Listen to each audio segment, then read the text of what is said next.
Welcome back, Poker Puffs. After going out the last session with Ace King, I'm gonna tell you right now, I ain't going broke today. And unless I'm up, I ain't leaving the table. You can bet on that. Alright, now that we got that settled, let's get that bread. In this first hand, I've been at the table for a few orbits. Won some blinds, lost some blinds, and I look down at Jack 7 of hearts on the button. It limps around to me, and I raise 5.5 big blinds to try to thin things out a bit. But this ain't no Ozempic commercial, so thinning things out ain't part of the script. Everyone calls, and we go 6 ways to the flop. The flop's not too bad, giving me bottom 2 pair. It checks around to me, and I bet 40% of the pot to see where I'm at. I'm confident I'm in pretty good shape, because while some top pairs will check here, a lot of sets and bigger 2 pairs will sometimes bet big on this flop because they are scared of the flush coming in. More often than not, in these low stakes games anyway, that's usually how I've been seeing it. 2 players fold, but 3 of them call. The pot is ballooned up, and the turn brings in the 4 of hearts. This card doesn't help anybody. My thinking here is that one player has a king, and the other 2 are either chasing the flush or smooth calling after flopping a made hand. Hand ranges here can't be that strong, though. Remember, it limped around to me pre-flop. No one had a good enough hand to raise, but good enough hands to call, so what ranges could we be up against? A set of 7s beats me. Garbage combos of King 7 beats me. Other than that, the flush draws, combos of Jack 7, and passive players who limped with Ace King, King Queen, or maybe King Jack are nothing to be worried about. So on this turn, I think I'm still good. The confidence in my hand leads me to check in order to set up a possible re-raise on the river. I'm either dead already or in great shape as long as the river doesn't bring a flush, a 9, or an ace. The river doesn't bring one of those cards, but it does bring in the Queen of Hearts. I still like my hand. Again, no one raised pre-flop, so it's hard to believe anyone here has a hand other than a weak King X or Jack X. If they have a set of 7s, so be it. It checks around to me, and I get greedy, and I bet around 1/3 pot for value. Now, I coulda, shoulda, woulda checked to see a showdown, but I was disappointed in myself that I didn't bet the turn, and when it checked to me on the river, I got greedy and tried to squeeze a few more pennies of value from the King X's. Everyone folds except the under the gun +1 position, who slow rolls me with King Queen offsuit for a bigger 2 pair on the river. Ugh. Not the way I wanted to start things off. But it don't matter, 'cause I'm too stubborn to go broke today. Poker Jesus was watching out for me when I get dealt pocket jacks a few orbits later. There are a few limpers when it gets to me, and I raise it about 7x from the cutoff. The raise works this time, and I'm seeing a flop heads up with the hijack. A king shows up on the flop. That favors my range more than the hijack, so I bet. The hijack hangs his head in shame. He asks for forgiveness for entering my pot and graciously folds. Ha ha! Gator, baby! Let's go! Win and run! Engaged. Here, I look down at King Queen of clubs from the low jack. I open raise when it folds around to me, and only the hijack calls. The flop comes out ace, 10, 7, rainbow. I missed it, but I still have a gutter ball and a backdoor clubs as a possibility. I check, and the hijack leads out for a little more than half the pot. At this point, I put him on an ace. With just flattened my pre-flop bet, I can't think that he has too strong of an ace, something that I might be able to exploit later on. But even a weak ace beats me right now. I decide to peel one off and see what the turn brings. The turn gets me closer to a flush with the deuce of clubs. I check, and the hijack makes it 2 gator teeth to go. He has an ace, There's no doubt in my mind about it. If he has a weak ace, I could re-raise here and possibly get him to fold. But if he has a strong ace, he may not be deterred. I'm getting almost 4-1 to hit the flush or the gutter ball. I try to put a little bit of doubt into my opponent's mind with some clever table talk, and I call. Like Lexi Gavin Mather when the club lights come on at closing time, the river ain't that pretty. With just king high in my hand, I decide to check. My table talk looks like it worked because my opponent checks behind with the best hand, ace king. I log this information for a later session, and I move on. I try to get things going with 2 black 7s from under the gun +1. With the way this table is playing, I min raise to 2.5 big blinds, assuming the strong hands will just call and I'll get to set mine for cheap. I get 3 callers on a flop of 8, 8, ace with 2 hearts. You know how I love betting those paired boards now, but this time I decide to check it and maybe throw out a bet on the turn. It checks around and the 4 of hearts shows up on the turn. With 2 pair and it checked around, I try to value bluff for about half the pot here. I'm targeting ace X and other small pairs. I lose 1 player and get 2 callers. The river is a little old 3. I could be good here with my 2 pair, or I could be absolutely crushed. With 2 players calling the turn bet, the possibility of someone having a sticky ace X or a small flush is definitely there. The big blind could even have an 8, and he's not folding that type of hand for anybody. It checks around to me, and I check, show my 7s and 8s. For a moment, I think I'm good, as the big blind just starts fumbling around with his cards and under the gun mucks. But tragically, the big blind fell right into a full house on the turn. Did I mention he checked the river? Man, what a world we live in. My stack has continued to dwindle when I look down at ace king under the gun. I open for 7.5x and only the big blind calls. Now it's important to note that the big blind is a competent player. He doesn't play a lot of hands and is capable of putting pressure on you in select spots. With him calling here, I have to put him on ace 10 or better, and maybe some suited king-queen combos. The flop doesn't help me, coming out queen, 8, 5 with 2 diamonds. The big blind checks, and I c-bet for about 60% of the pot, thinking that he will fold unless he hit a queen or has 2 strong diamonds in his hand. He thinks about it for a bit, and then check raises the hell out of me, making it 105 smackaroos to go. Now, I've already put him on ace 10 or better, and king queen and ace queen are easily a holding that he could have with what I've played with him before. In the big blind, he could also be holding 5s or 8s. Regardless of whether he is making a play or he actually has the goods right now, it's a strong play. And given the circumstances and the player, I snap fold. With about half of my starting stack gone, I look down at ace deuce of clubs in the early position. I raise 3x, hoping to build a pot in case I hit the flop. This table is still passive, and I've run into the issue of winning small pots and losing bigger ones.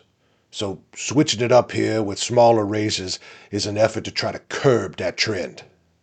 There are 4 of us to the flop of jack, 8, 7 with 2 clubs. I c-bet for half the pot, thinking that a weaker flush draw or a jack X will call and most others will fold, with sets maybe being raised. The opponent to my left, an OMC, repops it to $40. Now, he only has about $50 more behind. It folds back to me, and I have a decision to make. This re-raise from this particular opponent screams of a strong jack or a set. With such a small raise pre-flop, he would have also gotten a good price for suited Jack 7 and Jack 8 combos. But again, this player type leans more towards a strong jack or a set. Either way, I'm currently beat. But I could be drawn to an ace in addition to the other 9 clubs if he only has top pair. If I call for another $25, that gives him an SPR in the ballpark of like .5.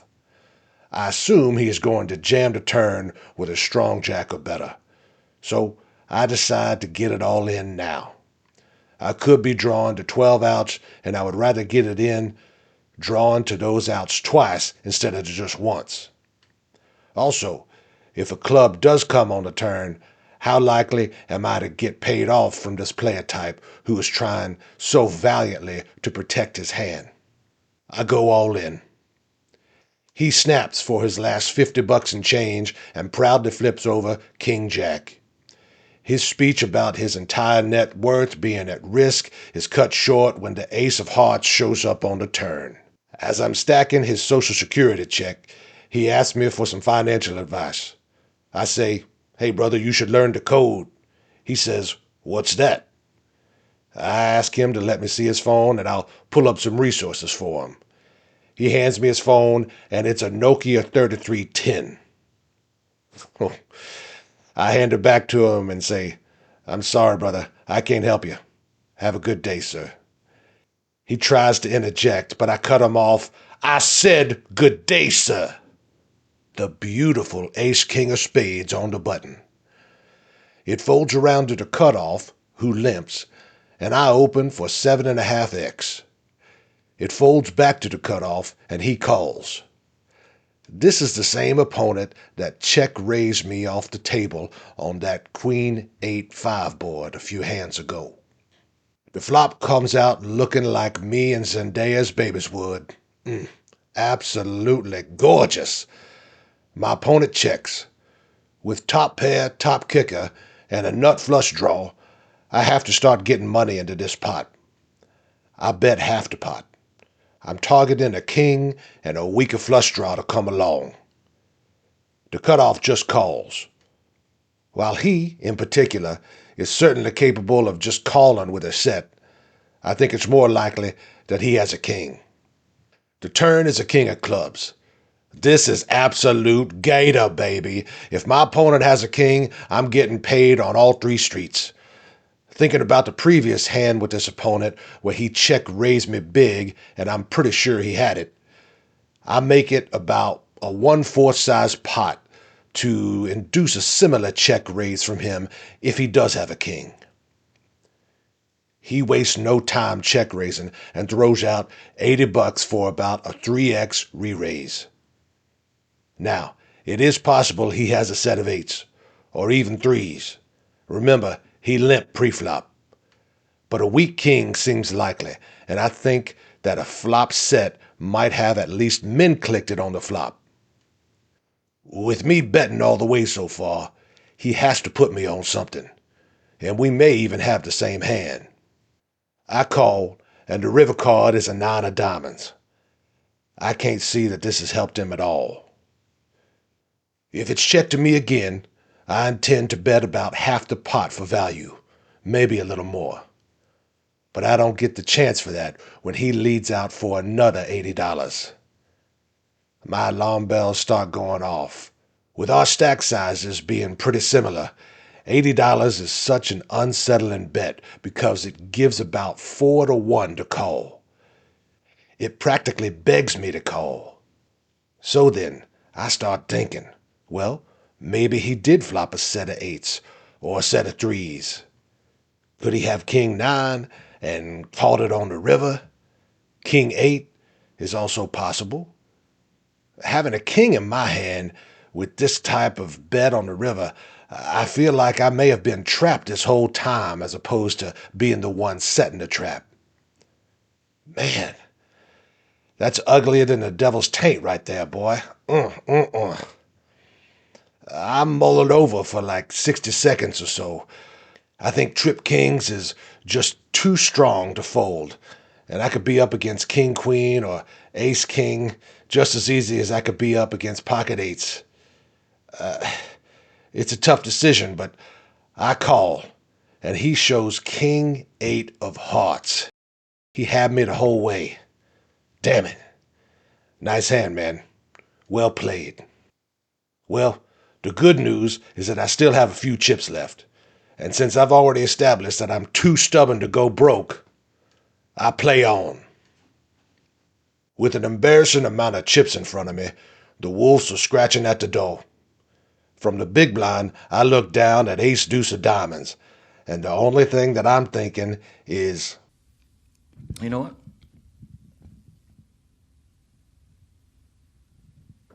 I'm not leaving.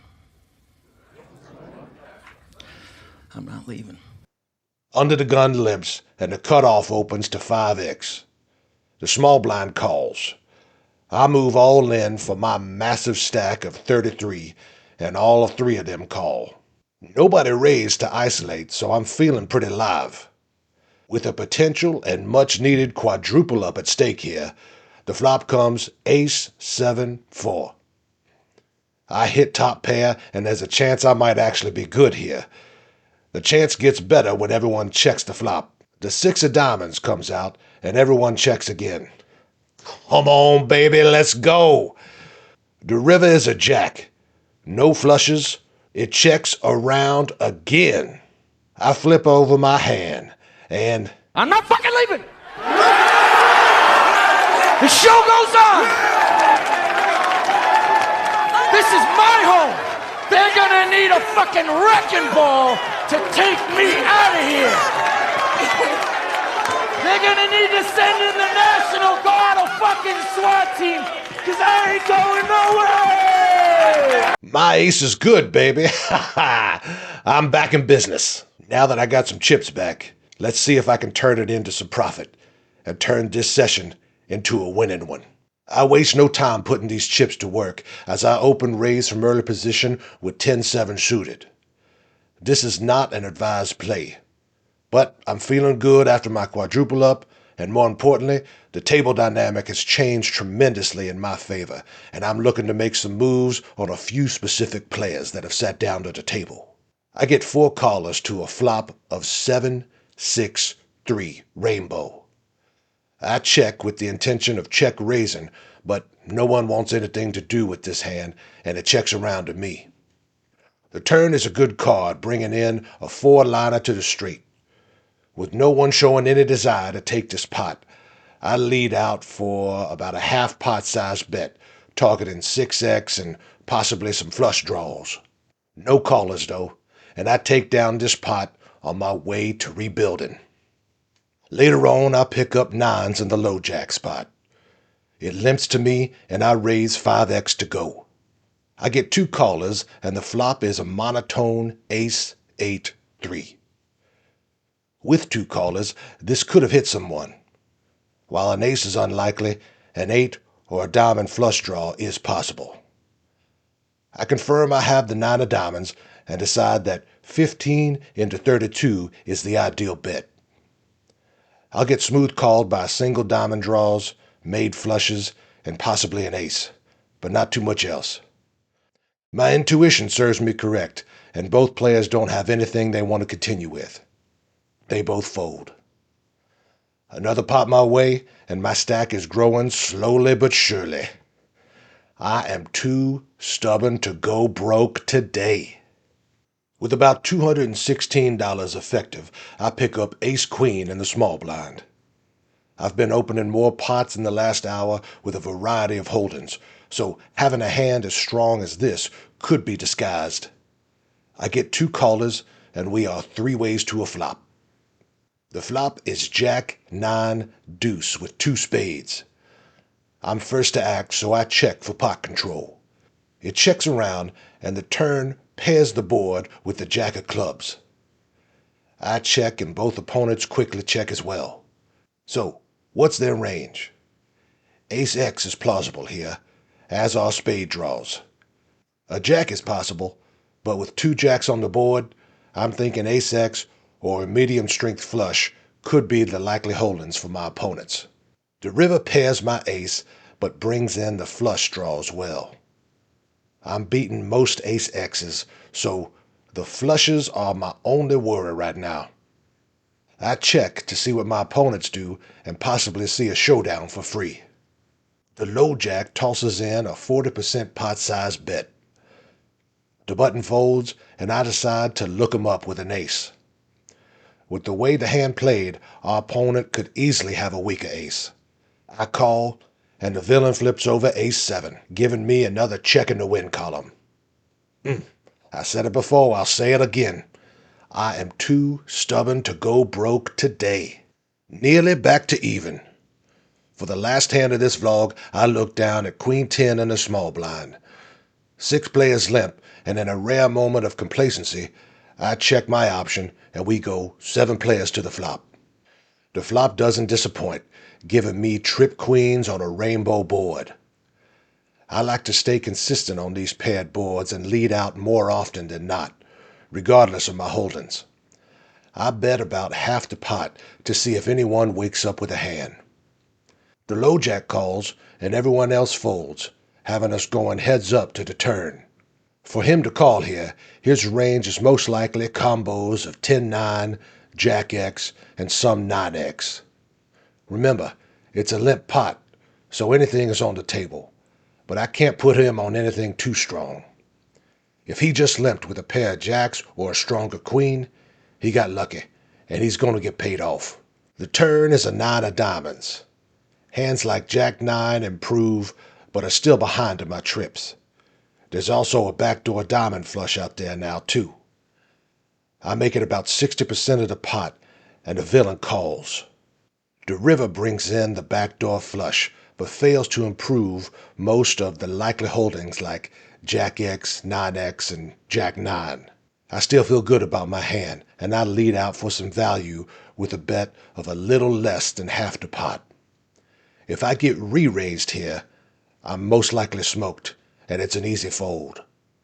The villain calls, and I flip over my trip queens to that sweet sound of his sigh of regret as he mucks his hand. That concludes this session, ladies and gents. I got chopped down, but I came back at the end of the day with a little bit of profit. A decent winning session, but even a better win for my self-esteem and my patience. There's a lot of interesting hands in the stats and the folds, so be sure to stay tuned for those.